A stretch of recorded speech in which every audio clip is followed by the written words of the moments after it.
Well traders, आपकी कोई भी ट्रेडिंग स्ट्रैटेजी है वो बनती सपोर्ट एंड रेजिस्टेंस से ही है। और कहते हैं अगर आपके बेसिक्स क्लियर नहीं है आप कभी भी एडवांस लेवल पे ट्रेडिंग नहीं कर पाओगे। और इस वीडियो में मैंने आपको पूरा कंप्लीटली स्टार्टिंग से लेके एंडिंग तक सपोर्ट एंड रेजिस्टेंस की मास्टरी करना सिखाया है। And I hope you will enjoy the video. Please copy pen लेके नोट्स बना के बैठना क्योंकि ये वीडियो आपके लिए बहुत यूजफुल होने वाली है। तो अब हम आ चुके हैं अपनी स्क्रीन्स पे। सबसे पहले बात करते हैं सपोर्ट एंड रेजिस्टेंस आखिर होते क्या हैं। सबसे पहले उठाएंगे सपोर्ट को।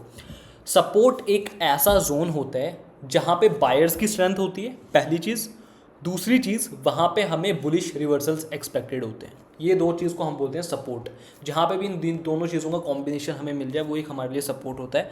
अब इस चीज़ को मैं ढंग से स्क्रीन्स पे आपको समझाता हूँ कि मेरा कहने का क्या मतलब है। जैसे आप यहाँ पे देखिए, प्राइस यहाँ पे कंटिन्यूसली गिर रहा था, फिर यहाँ से प्राइस पलट गया ऊपर की तरफ। प्राइस ऊपर गया, प्राइस को ऊपर कौन लेके गया? बायर्स लेके गए हैं। मतलब इस जोन में, जो पूरी जोन है, यहाँ पे बायर्स की स्ट्रेंथ है। यहाँ पे बायर्स का अच्छा होल्ड है, तभी प्राइस को ऊपर बायर्स ने पुश करा है। अब मैं क्या करूँगा, मैं इस जोन को आगे एक्सटेंड कर दूंगा और मैं एज अ ट्रेडर ये मानूंगा कि जब भी इस जोन पे मेरा प्राइस वापस आए तो यहाँ पे मेरे को एक रिवर्सल एक्सपेक्टेड है, बुलिश रिवर्सल एक्सपेक्टेड है। यहाँ पे टकरा के प्राइस वापस ऊपर जा सकता है। जैसे यहाँ पे देखो, प्राइस आया, टकराया, ऊपर गया। यहाँ पे प्राइस आया, टकराया, ऊपर गया। मतलब इस जोन में कुछ तो बात है, ठीक है। इसको हम बोलते हैं सपोर्ट। वैसे ही रेजिस्टेंस क्या होता है? रेजिस्टेंस एक ऐसा जोन होता है जहाँ पे फर्स्ट थिंग आपके सेलर्स की स्ट्रेंथ हो, दूसरी चीज़ जहाँ पे बेयरिश रिवर्सल हमें देखने को मिले। इसका क्या मतलब है वो भी अभी बताता हूँ। इसको मैं हटा देता हूँ। अब आप यहाँ पे देखो, प्राइस यहाँ पे भागा, ऊपर गया और यहाँ से अचानक से नीचे गिर गया। मतलब प्राइस नीचे गया, प्राइस को नीचे कौन लेकर आया? सेलर्स लेके आए। मतलब इस लेवल पे सेलर्स की स्ट्रेंथ है। इस जोन को मैंने मार्क कर लिया, यहाँ पे सेलर्स की स्ट्रेंथ है। अब मैं इस जोन को आगे एक्सटेंड करूँगा और एज अ ट्रेडर मेरे माइंड में ये चलता रहेगा कि यार इस जोन को अगर प्राइस वापस से रीच करता है, वापस यहाँ तक आता है, तो सेलर्स की प्रेजेंस तो यहाँ पे है, चांसेस हैं कि प्राइस वापस यहाँ से नीचे घूम जाए। इसको मैं बोलूँगा कि ये मेरा जो एक लेवल है, सॉरी एक जोन है। कभी लेवल नहीं होता है, हमेशा जोन होता है। बहुत लोग यहाँ पे गलती करते हैं भाई, सपोर्ट एंड रेजिस्टेंस कभी भी एक लाइन नहीं होती है, हमेशा एक जोन होता है, ठीक है। तो ये मेरा एक रेजिस्टेंस लेवल हो गया। अब गाइज इस वीडियो में मैं बार बार सपोर्ट एंड रेजिस्टेंस की टर्म का यूज़ करूँगा जिससे आप लोग कंफ्यूज ना हो, इसलिए मैं इसको एक वर्ड में बोलता हूँ, एक इम्पोर्टेंट लेवल, ठीक है। अब क्योंकि देखो दोनों के फंडे सेम है, एक में ऊपर से रिजेक्शन आ रही है, एक में नीचे से रिजेक्शन आ रही है, बाकी सब कुछ सेम है, सारे फंडे सेम। इसलिए मैं दोनों को बोलूँगा एक इंपॉर्टेंट लेवल। जब भी मैं इंपॉर्टेंट लेवल बोलूँ समझ जाना मेरा मतलब सपोर्ट भी है और रेजिस्टेंस भी है। अब मैं आपको ये बता रहा था कि लोग यहाँ पे गलती क्या करते हैं, वो एक लाइन मार्क कर लेते हैं। वो सोचते हैं कि यार अच्छा यहाँ से प्राइस मुड़ा है, इसका हाईएस्ट मोस्ट पॉइंट उठाओ, ये एक लाइन हो गई। अब आप ये एक्सपेक्ट नहीं कर सकते कि यार प्राइस अगली बार जब इस लाइन को टच करेगा तो एकदम इस लाइन से टकरा के नीचे आ जाएगा। ऐसा कभी नहीं होगा गाइस। आप यूजुअली देखोगे कि प्राइस इस लाइन को तोड़ता है पहले और फिर नीचे आता है। ज़्यादातर केसेस में ऐसा होता है। बहुत बार ऐसा भी होता है कि इससे पहले प्राइस नीचे मुड़ गया, वो चीज़ भी होती है, लेकिन एज अ ट्रेडर हमें ये चीज़ नहीं करनी है। अब मैं आपको बताता हूँ सपोर्ट एंड रेजिस्टेंस मार्क करते हुए लोग सबसे बड़ी गलती क्या करते हैं। देखो यार, इवेंचुअली आपकी कोई भी ट्रेडिंग स्ट्रैटेजी है, आप कोई भी टेक्निकल एनालिसिस कर रहे हो, सबका जो एक नींव होती है ना, नींव, कभी घर बनते हुए देखा है आपने? अगर उस घर की नींव कमज़ोर है ना तो आप ऊपर चाहे कितना भी फैंसी आइटम, घर में कितनी भी महंगी एसी टीवी फ्रिज कूलर लगवा लो, वो घर गिर जाएगा यार, ज़्यादा टाइम तक टिकेगा नहीं। वैसे ही अगर आपके सपोर्ट एंड रेजिस्टेंस के बेसिक्स क्लियर नहीं है, फिर आप चाहे दुनिया भर के इंडिकेटर लगा लो, कुछ भी लगा लो, फिर वो काम नहीं करेंगे। आप बस सोचते रह जाओगे कि यार मैं क्यों नहीं ठीक कर पा रहा हूँ, सब कुछ तो एनालिसिस कर रहा हूँ, सब कुछ है, फिर भी मेरी ट्रेडिंग में लॉसेस क्यों हो रहे हैं? शायद आपकी बेसिक्स ही क्लियर नहीं है, आपकी फाउंडेशन ही स्ट्रांग नहीं है। तो यहाँ पे लोग गलती क्या करते हैं, ध्यान से सुनना मैं जो बोलने वाला हूँ। लोगों को मैंने अक्सर बोलते हुए सुना है कि आपको सपोर्ट एंड रेजिस्टेंस कुछ ऐसे मार्क करने हैं। जैसे रेजिस्टेंस की एग्जांपल मैं लेता हूँ यहाँ पे, सपोर्ट के लिए आप अपने हिसाब से देख लेना। आपको एक हाईएस्ट मोस्ट पॉइंट मार्क करना है, जैसे ये हो गया, और ये तो हाई हो गया। हाईएस्ट मोस्ट पॉइंट मतलब हाई का हाई, मतलब जितने भी हाई हैं उन सबका हाईएस्ट मोस्ट पॉइंट ये है। और एक बॉडी का हाईएस्ट मोस्ट पॉइंट, जैसे इस रेड कैंडल की बॉडी सबसे हाईएस्ट है, तो ये इसके बीच का जितना भी ये जोन है ये आपका रेजिस्टेंस होता है गाइज। ये सबसे बड़ी स्टुपिडिटी है, क्योंकि आप इसमें प्राइस को ब्रीथ करने का टाइम ही नहीं दे रहे हो। मतलब प्राइस ऐसा हो ही नहीं सकता कि प्राइस इसके ऊपर जाके नीचे आ जाए। 90% ऑफ केसेस में आप देखोगे कि प्राइस ऊपर जाके फिर नीचे आता है। तो ये कॉन्सेप्ट गलत है। बहुत सारे बुक्स में, बहुत सारे यूट्यूबर्स ने ये चीज़ क्लेम करी है, बट यार वो ना थ्योरेटिकल चीज़ होती है। एक्चुअली ट्रेडर जो मेरे जैसे लोग होते हैं, जो एक्टिवली रोज़ मार्केट में ट्रेड करते हैं, वो इस तरीके से कभी भी सपोर्ट एंड रेजिस्टेंस मार्क नहीं करते हैं, क्योंकि थ्योरेटिकल नॉलेज में और प्रैक्टिकल नॉलेज में बहुत फ़र्क होता है। और ट्रेडिंग स्पेशली एक ऐसी चीज़ है जहाँ पे थ्योरेटिकल नॉलेज काम आती है थोड़ी बहुत, बट आप जो प्रॉफिटेबल बनते हो अपने प्रैक्टिकल एक्सपीरियंस से सीख सीख के बनते हो। तो अपने एक्सपीरियंस से बता रहा हूँ, मैं इस चीज़ को फॉलो नहीं करता हूँ। इससे बेटर वे क्या है रेजिस्टेंस मार्क करने का?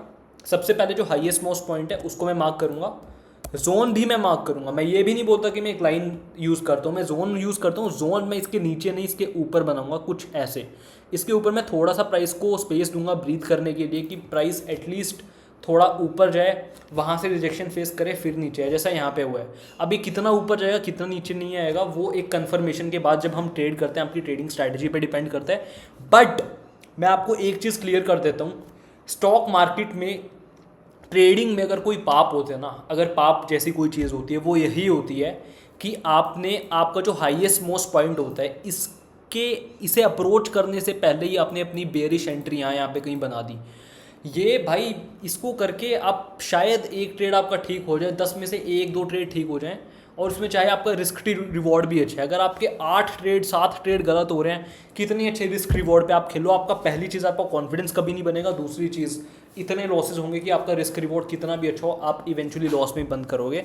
उससे मच मच मच बेटर और बहुत लॉजिकल और इफेक्टिव चीज़ है कि आप जोन हमेशा इसके हाई के ऊपर रखो। आप इस कॉन्सेप्ट को वैसे बोलते हैं स्वीप लिक्विडिटी, जिसके बारे में आगे बात करूंगा वीडियो में। लेट इट बी, अभी से इसके बारे में बात नहीं करते हैं क्योंकि आपको कुछ भी समझ नहीं आएगा, एकदम से बता दूंगा। अब मैं आपको एक सपोर्ट का एग्जांपल देता हूँ कि सपोर्ट को हम मार्क कैसे करते हैं। देखो जैसे ये है, ठीक है, यहाँ पे प्राइस आया, प्राइस यहाँ पे पलट गया। अब मेरा गेम प्लान क्या है? मैं ये सोच रहा हूँ कि प्राइस यहाँ से पलटे, मतलब यहाँ पे बायर्स की स्ट्रेंथ तो है, तो यहाँ पे मैं जोन मार्क कर लूँगा। लेकिन जोन मैं कैसे मार्क करूँगा? सबसे पहली चीज़ मैं मार्क करूँगा इसका लोएस्ट मोस्ट पॉइंट, जो कि ये रहा, ठीक है।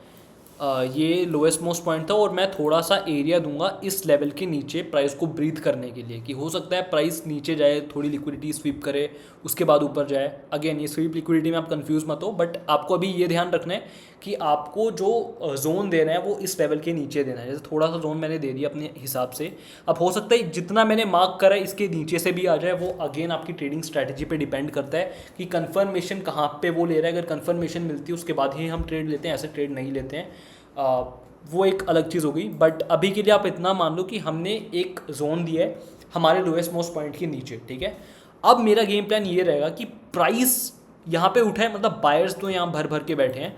अगली बार जब मेरा प्राइस बायर्स के पास जाएगा तो चांसेस हैं कि मेरे को एक अच्छा बुलिश मोमेंटम देखने को मिल सकता है। जैसा आप इस एग्जांपल में देख पा रहे हो कि प्राइस बहुत ऊपर गया है। और मैं ये नहीं बोलता हूँ इस एग्जांपल में आपको प्राइस इतना ऊपर जाते हुए दिख गया तो हर बार जाते हुए दिखेगा, ऐसा नहीं है। बट यूजुअली मूव आता है। मैं कहता हूँ कि अगर प्राइस को इस लेवल को तोड़ के भी नीचे जाना हो तो वो एक बार में से डायरेक्ट नहीं तोड़ेगा, यहाँ पे थोड़ा टाइम स्पेंड करेगा। हो सकता है पुल बैक ही ले, बट वो पुल बैक यूजुअली आता है 90% ऑफ द टाइम वो पुल बैक आता है। और इस पुल बैक का प्रॉफिट हमें कमाना है, हमें पूरा मूव नहीं पकड़ना है।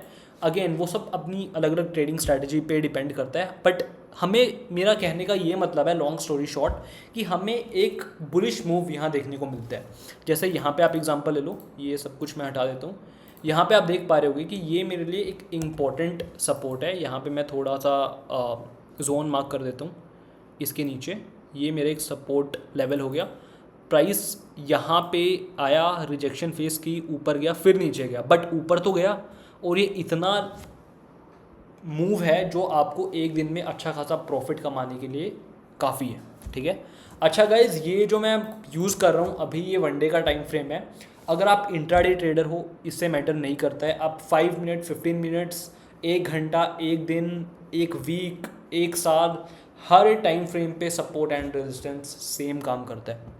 लेकिन जितना बड़ा ज़्यादा टाइम फ्रेम उतनी ही ज़्यादा उसकी क्रेडिबिलिटी, उतना ही ज़्यादा आप उस पर रिलाई कर सकते हो, बिकॉज बड़े टाइम फ्रेम पे you can actually look at the market at much more profound level. तो अभी मैं वन डे के टाइम फ्रेम पे यूज़ कर रहा हूँ, बट क्योंकि सेबी के कुछ रूल्स एंड रेगुलेशंस है जिसमें आपको स्टॉक के प्राइसेस और वो सारी चीज़ें नहीं दिखा सकता, रीसेंट का डेटा नहीं दिखा सकता, इसलिए मैं वन डे का टाइम फ्रेम यूज़ कर रहा हूँ। अदरवाइज आप किसी भी टाइम फ्रेम पे इसे यूज़ कर सकते हो। ओके, तो अब हमने सीख लिया कि सपोर्ट एंड रेजिस्टेंस को मार्क कैसे किया जाता है। अब मैं आपको इसका एक शॉर्टकट बताता हूँ। देखो, जो लोग स्टॉक मार्केट में अभी अभी जिन्होंने अपनी जर्नी शुरू करी है ट्रेडिंग में या फिर स्टॉक मार्केट में, और उनको ये चीज़ें समझने में थोड़ी सी डिफ़िकल्टी हो रही है, तो मैं आपको सजेस्ट करूँगा, मैंने एक कंप्लीट प्लेलिस्ट बना रखी है एक बिगिनर के लिए, जिसमें मैंने बिल्कुल बेसिक्स ऑफ कैंडल स्टिक्स से स्टॉक मार्केट की ट्रेडिंग करने के लिए आपको जो जो कॉन्सेप्ट्स चाहिए वो सारे उसमें समझा रखे फ्री ऑफ कॉस्ट। आप जाके उसे एक्सेस कर सकते हो। मेरे यूट्यूब पे आपको एक प्लेलिस्ट मिल जाएगी जिसका नाम है बेसिक्स ऑफ स्टॉक मार्केट। एक एक वीडियो करके आप देखिए, आपको ये बेटर और बहुत अच्छे तरीके से समझ में आएगा। एनीवे, अब हम अपनी वीडियो पे वापस चलते हैं। तो मैं आपको एक शॉर्टकट बताने वाला हूँ कि जिससे आप सपोर्ट एंड रेजिस्टेंस को ईजिली पहचान पाओ। अब देखिए, ए शेप और वी शेप इस शॉर्टकट का नाम है। कभी भी आपको ऐसे ए शेप जैसा कुछ दिखे या वी शेप दिखे, ए शेप का क्या मतलब है? रेजिस्टेंस। वी शेप का क्या मतलब है? सपोर्ट। अब इसे कैसे करना है वो मैं बताता हूँ। एक्चुअली बिल्कुल ए ऐसा मत समझना कि बिल्कुल ये ए और बीच में ऐसे लाइन जाएगी, क्योंकि स्टॉक मार्केट में वो चीज़ पॉसिबल नहीं है। But V and inverted V, इसे मैं ए बोल देता हूँ। तो ए एंड वी, ए आया मतलब रेजिस्टेंस, वी आया मतलब सपोर्ट। कभी भी ऐसा कुछ आपको दिखेगी जैसे यार प्राइस ऊपर गया फिर यहाँ पे नीचे आ गया और ये मेरी एक ए शेप बन गई है। अब यहाँ से प्राइस नीचे गया मतलब ये मेरा रेजिस्टेंस है। अगली बार प्राइस यहाँ पे अप्रोच करेगा मैं सेल कर दूंगा। ठीक है। दूसरी चीज़ वी के बारे में बात करते हैं। प्राइस यहाँ पे आया फिर यहाँ से प्राइस पलट गया, मतलब यहाँ पे बाइट्स की स्ट्रेंथ है, प्राइस तभी पलटा है। ये मेरे को वी शेप जैसा कुछ दिखना चाहिए। ऐसा कुछ मेरे को दिखता है तो यहाँ पे मैं सपोर्ट इसे कंसिडर करूँगा। अगली बार प्राइस मेरा सपोर्ट लेवल पे आएगा, मतलब ऐसे लेवल पे आएगा जहाँ पे बायर्स का होल्ड है, तो मैं यहाँ पे बाय कर सकता हूँ, एक बुलिश ट्रेड प्लान कर सकता हूँ। इस तरीके से आप आइडेंटिफाई कर सकते हो। चार्ट्स पे समझा देता हूँ व्हाट आई मीन टू से। जैसे यहाँ पे आप देख पा रहे हो कि प्राइस ऊपर गया नीचे आया, यहाँ पे मुझे कुछ ए जैसा दिख रहा है, तो ये जो मेरा जोन है ये मेरा एक रेजिस्टेंस का जोन आ जाएगा। सिमिलरली एक सपोर्ट के बारे में देख लेते हैं। प्राइस यहाँ पे आया, अब यहाँ से प्राइस ऊपर चला गया, मतलब वी जैसा मुझे कुछ दिख रहा है। वी से क्या होता है? सपोर्ट। यहाँ पे मैं दिखाता हूँ, ये मेरा एक सपोर्ट जोन है। यहाँ पे प्राइस वापस आएगा तो चांसेस हैं कि प्राइस वापस ऊपर चले जाए। तो अब मैंने आपको सपोर्ट एंड रेजिस्टेंस का शॉर्टकट भी बता दिया कि आपको कैसे मार्क करने हैं, जिससे आपको कोई भी difficulty support and resistance mark करते टाइम ना है। अब मैं आपको एक बहुत इंटरेस्टिंग कॉन्सेप्ट बताने वाला हूँ। ज़्यादातर लोगों को 80% लोग ये सोचते हैं कि, अब क्या सोचते हैं मैं आपको अभी बताता हूँ।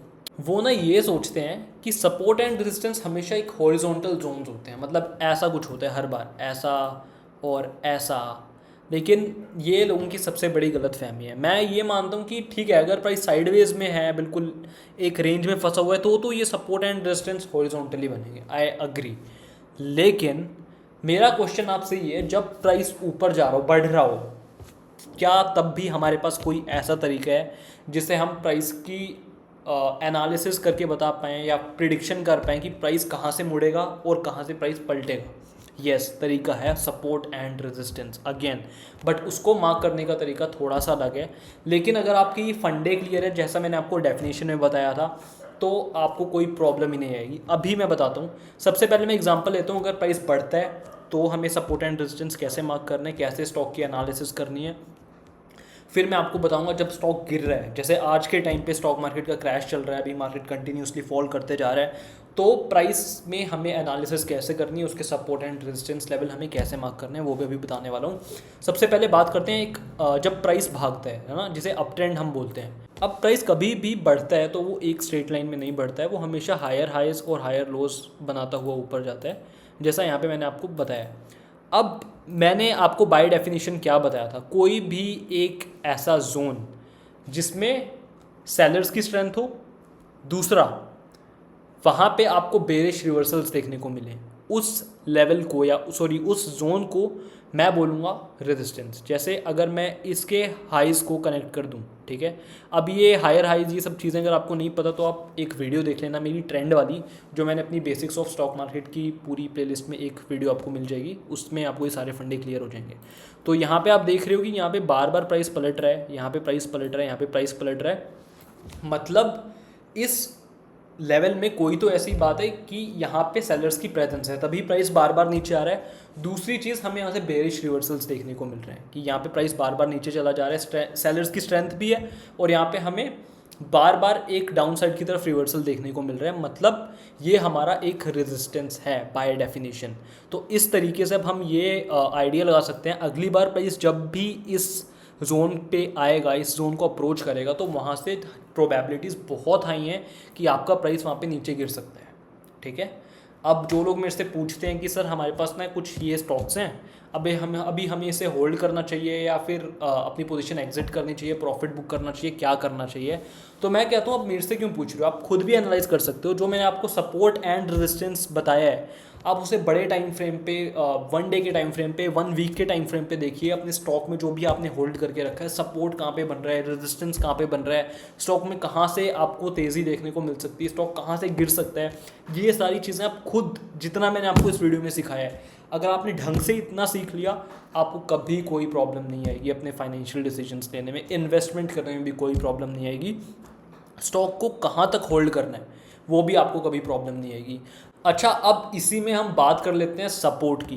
बाय डेफिनेशन सपोर्ट क्या होता है, एक ऐसा लेवल जहाँ पे एक्टिव बायर्स का पार्टिसिपेशन हो, मतलब बायर्स की स्ट्रेंथ हो, और वहाँ पे हमें एक बुलिश रिवर्सल यानी प्राइस टकरा के ऊपर जा सकता है, ऐसी पॉसिबिलिटी हमें नजर है। अब जैसे आप यहाँ पे देखिए, अगर मैं इसके हायर लोज को कनेक्ट कर दूँ तो क्या ये चीज़ सेटिस्फाई नहीं हो रही है, यहाँ पे बायर्स की स्ट्रेंथ भी और यहाँ पे बुलिश रिवर्सल्स की अपॉर्चुनिटी भी हमें मिल रही है। तो बाय डेफिनेशन ये हमारा सपोर्ट है। अगली बार प्राइस जब भी सपोर्ट को रीच करेगा तो यहाँ से हमें एक बुलिश मूव एक्सपेक्टेड है। तो इस तरीके से हम एक बढ़ते हुए प्राइस, एक अप ट्रेंड की एनालिसिस कर सकते हैं। अब बात करते हैं गिरते हुए प्राइस की, कि प्राइस जैसे आज के अभी के टाइम पे प्राइस गिर रहा है, स्टॉक मार्केट क्रैश हो रहा है, तो ये चीज़ आपके लिए बहुत इंपॉर्टेंट है कि आप अपने स्टॉक की एनालिसिस खुद से कर पाओ। अब स्टॉक का प्राइस जब भी गिरता है वो कभी भी एक स्ट्रेट लाइन में नहीं गिरता है, वो हमेशा लोअर हाइज लोअर लोज बनाता हुआ नीचे आता है, कुछ इस तरीके से। मेरी ड्राइंग इतनी अच्छी नहीं है तो काम चला लेना। बाय डेफिनेशन चलते हैं, कोई भी एक ऐसा लेवल जहाँ पे आपकी सेलर्स की स्ट्रेंथ हो और वहाँ पे आपको बेरिश रिवर्सल्स देखने की अपॉर्चुनिटी मिले, तो वो हमारा रेजिस्टेंस होता है। अब आप ढंग से देखो, अगर मैं इसके लोअर हाइज को कनेक्ट कर दूँ, मतलब कुछ इस तरीके से, तो क्या ये मेरी डेफिनेशन को सेटिस्फाई नहीं कर रहा है, क्योंकि यहाँ पे प्राइस पलटा, यहाँ पे बेयर्स की स्ट्रेंथ है, अब यहाँ पे प्राइस इसे अप्रोच कर रहा है, तो यहाँ पे चांसेस बहुत हाई है कि मुझे एक बेरिश रिवर्सल देखने को मिल सकता है। ये दोनों चीज़ें मेरी सेटिस्फाई हो रही हैं, मतलब ये एक रेजिस्टेंस है, एक डाउन मूव में, एक डाउन ट्रेंड में जब भी मेरा प्राइस गिर रहा है उस केस में मेरे लिए एक रेजिस्टेंस है। अगली बार प्राइस जब भी इस लेवल को अप्रोच करेगा तो मेरे बैक ऑफ द माइंड में ये चलेगा कि यहाँ से प्राइस रिजेक्शन लेके फर्दर नीचे जा सकता है।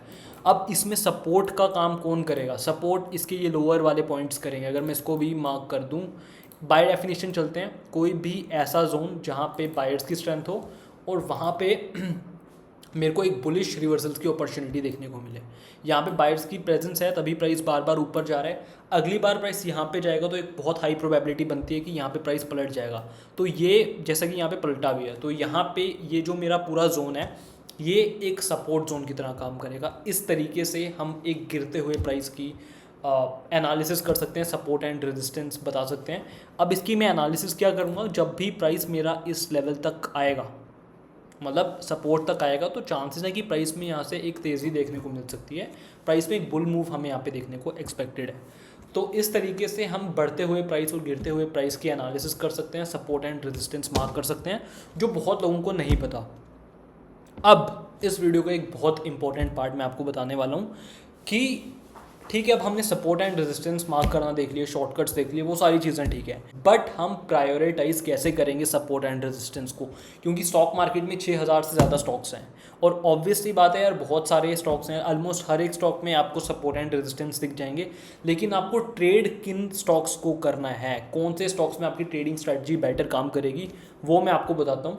तो कोई भी इम्पोर्टेंट लेवल से मेरा क्या मतलब है, सपोर्ट हो या आपका रेजिस्टेंस हो, वो दोनों ही मेरे लिए एक इम्पोर्टेंट लेवल है।